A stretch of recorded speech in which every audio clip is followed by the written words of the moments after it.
ଆଜି ଆମେ ଶ୍ରେଣୀ ସପ୍ତମ ବିଷୟ ଗଣିତ ଅଧ୍ୟାୟ ତୃତୀୟର ଜ୍ୟାମିତିକ ଚିତ୍ର ଏବଂ ସନ୍ନିହିତ କୋଣ ପ୍ରସଙ୍ଗରେ ପଢ଼ିବା। ଏହି ଏକକଟି ପଢ଼ି ସାରିଲା ପରେ ଶିକ୍ଷାର୍ଥୀମାନେ ସନ୍ନିହିତ କୋଣର ସଂଜ୍ଞା କହିବେ। ପରସ୍ପର ସନ୍ନିହିତ କୋଣ ଯୋଡ଼ିକୁ ଚିହ୍ନାଇବେ। କୋଣ ଦ୍ୱୟର ପରସ୍ପର ସନ୍ନିହିତ ନ ହେବାର କାରଣ ଦର୍ଶାଇବେ।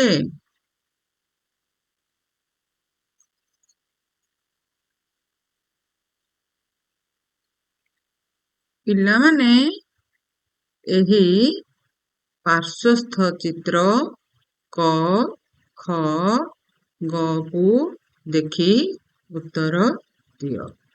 ପ୍ରଥମ ଚିତ୍ର କକୁ ଲକ୍ଷ୍ୟ କର। ଦେଖ ଏ ବି ଡି କୋଣ ଓ ସି ବି ଡି କୋଣ ଦ୍ୱୟର ସାଧାରଣ ଶୀର୍ଷବିନ୍ଦୁର ନାମ କଣ? ସେହିପରି ଖ ଚିତ୍ରକୁ ଲକ୍ଷ୍ୟ କର। କୁହ ଏ ବି ଡି ଓ ସି ବି ଡି କୋଣ ଦ୍ୱୟର ସାଧାରଣ ଶୀର୍ଷବିନ୍ଦୁର ନାମ କଣ? ସେହିପରି ଗ ଚିତ୍ରକୁ ଲକ୍ଷ୍ୟ କର ଏବଂ କୁହ ଏ ବି ଡି ଓ ସି ବି ଡି କୋଣ ଦ୍ୱୟର ସାଧାରଣ ଶୀର୍ଷବିନ୍ଦୁର ନାମ କଣ?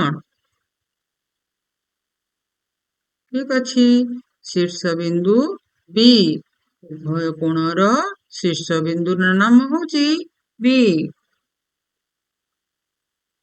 ଏବେ ପୁଣି କ ଚିତ୍ରକୁ ଲକ୍ଷ୍ୟ କରି କୁହ ଏ ବି ଡି କୋଣ ଓ ସି ବି ଡି କୋଣ ଦ୍ୱୟର ସାଧାରଣ ବାହୁ କିଏ?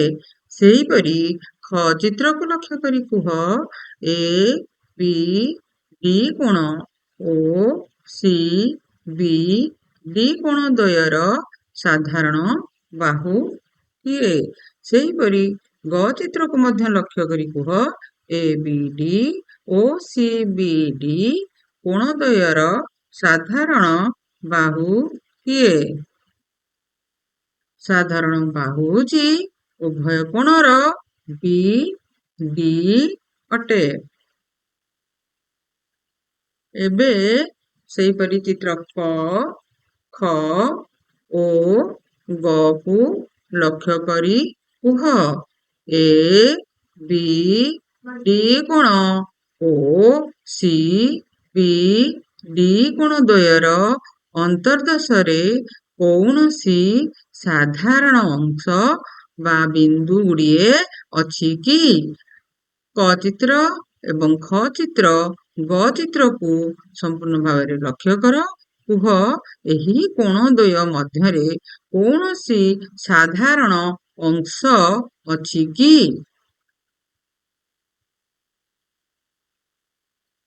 ତେବେ ଏହି କୋଣ ଦ୍ୱୟର ଅନ୍ତର୍ଦେଶରେ କୌଣସି ସାଧାରଣ ଅଂଶ ବା ବିନ୍ଦୁ ଗୁଡ଼ିଏ ନାହିଁ।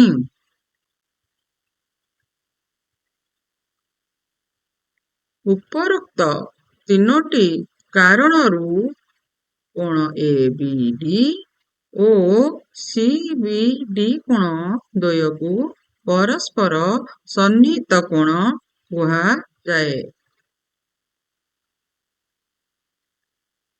ଏବେ ଆମେ ସନ୍ନିହିତ କୋଣର ସଂଜ୍ଞା ଜାଣିବା। ପାର୍ଶ୍ୱସ୍ଥ ଚିତ୍ର କକୁ ଲକ୍ଷ୍ୟ କର। ଗୋଟିଏ ସମତଳରେ ଥିବା ଦୁଇଟି କୋଣର ଗୋଟିଏ ସାଧାରଣ ଶୀର୍ଷ ବିନ୍ଦୁ, ଗୋଟିଏ ସାଧାରଣ ବାହୁ ଥିବ ଏବଂ ସେମାନଙ୍କ ଅନ୍ତର୍ଦେଶରେ କୌଣସି ସାଧାରଣ ଅଂଶ ନଥିଲେ ସେହି କୋଣଦ୍ୱୟକୁ ସନ୍ନିହିତ କୋଣ କୁହାଯାଏ। ଏଠାରେ ଏ ବି ସି କୋଣ ଓ ସି ବି ଡି କୋଣ ଦ୍ୱୟ ପରସ୍ପରକୁ ସନ୍ନିହିତ କୋଣ କୁହାଯିବ। କାରଣ ଏହି ଦ୍ୱୟ କୋଣର ସାଧାରଣ ଶୀର୍ଷବିନ୍ଦୁ ହେଉଛି ବି ଅଟେ ଏବଂ ଏହି କୋଣଦ୍ୱୟ ଏ ବି ସି ଓ ସି ବି ଡି କୋଣଦ୍ୱୟର ସାଧାରଣ ବାହୁ ବି ସି ଅଟେ ଏବଂ ଏହି କୋଣଦ୍ୱୟର ଅନ୍ତର୍ଦେଶରେ ଏ ବି ସି କୋଣ ଏବଂ ସି ବି ଡି କୋଣର ଅନ୍ତର୍ଦେଶରେ କୌଣସି ସାଧାରଣ ଅଂଶ ନାହିଁ। ତେଣୁ ଏକ ସମତଳରେ ଅବସ୍ଥିତ କୋଣଦ୍ୱୟ ସନ୍ନିହିତ ହେବାର ସର୍ତ୍ତ ତିନୋଟି ହେଲା, ସେମାନଙ୍କର ସାଧାରଣ ଶୀର୍ଷବିନ୍ଦୁ ଥିବ, ସାଧାରଣ ବାହୁ ଥିବ, ସେମାନଙ୍କ ଅନ୍ତର୍ଦେଶରେ କୌଣସି ସାଧାରଣ ଅଂଶ ନଥିବ। ଯଦି ଉପରୋକ୍ତ ତିନୋଟି ସର୍ତ୍ତ ସବୁ ପୂରଣ ହେବ, ତେବେ ଆମେ କୋଣଦ୍ୱୟକୁ ପରସ୍ପର ସନ୍ନିହିତ କୋଣ କହିବା। ଉପରୋକ୍ତ ତିନୋଟି ସର୍ତ୍ତରୁ ଯଦି କୌଣସି ଗୋଟିଏ ବି ସର୍ତ୍ତ ପୂରଣ ନ ହୁଏ, ତେବେ ସେହି କୋଣଦ୍ୱୟକୁ ପରସ୍ପର ସନ୍ନିହିତ କୋଣ ହେବେ ନାହିଁ।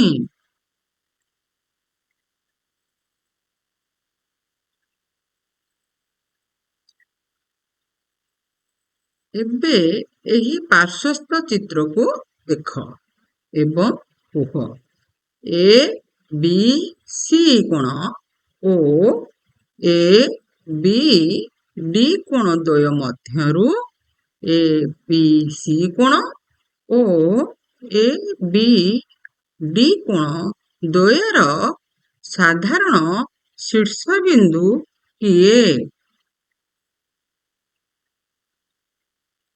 ଉଭୟ କୋଣର ଶୀର୍ଷବିନ୍ଦୁ ବି ଅଟେ, ଅର୍ଥାତ୍ ଏ ବି ସି କୋଣ ଏବଂ ଏ ବି ଡି କୋଣଦ୍ୱୟର ଶୀର୍ଷବିନ୍ଦୁ ବି ଅଟେ।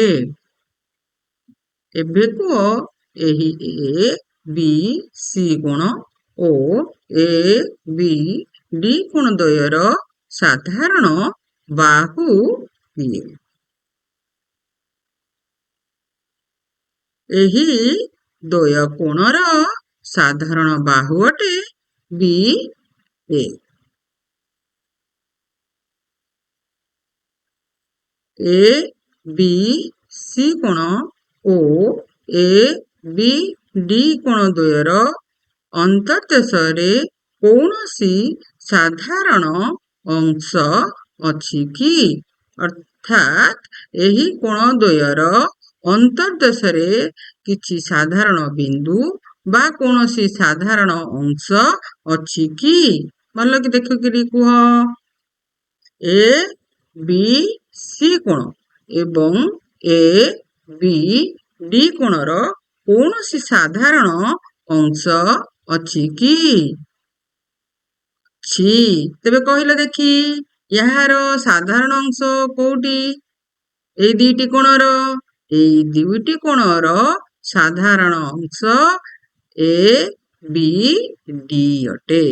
କାହିଁକି ନା ଏ ବି ସି କୋଣରେ ସାଧାରଣ ଅଂଶ ଏ ବି ଡି ରହୁଛି, ସେହିପରି ଏ ବି ଡି କୋଣରେ ସାଧାରଣ ଅଂଶ ମଧ୍ୟ ଏ ବି ଡି ନିଜେ।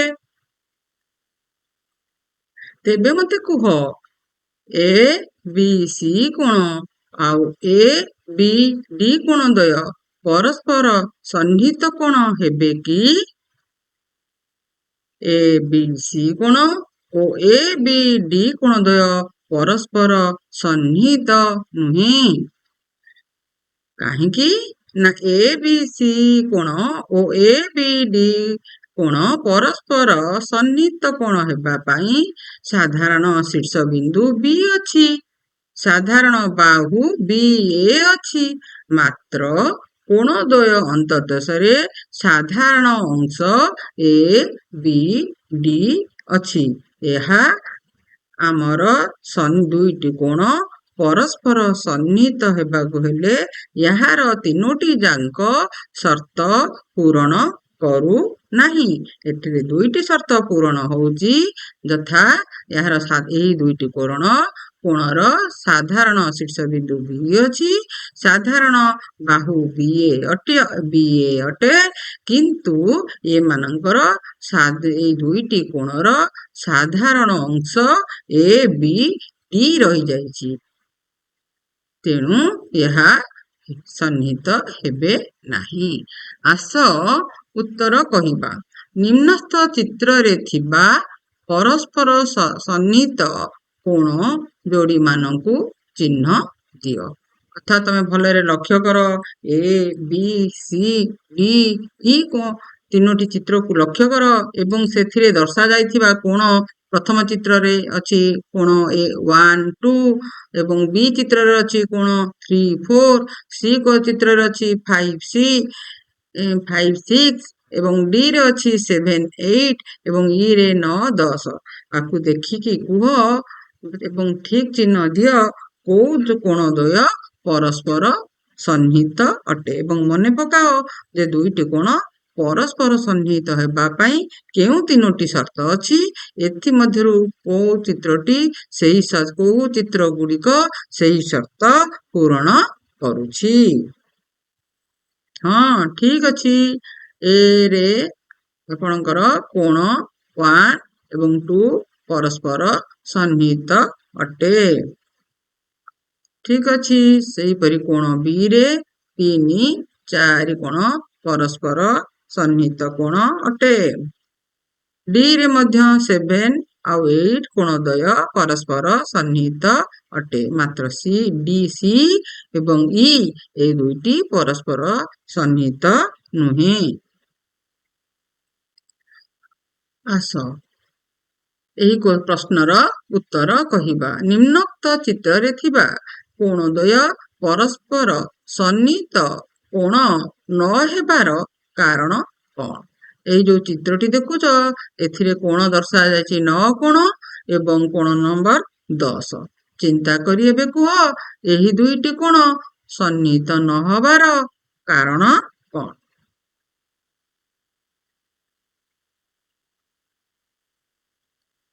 ଏଥିରେ ସାଧାରଣ ଶୀର୍ଷବିନ୍ଦୁ ନାହିଁ।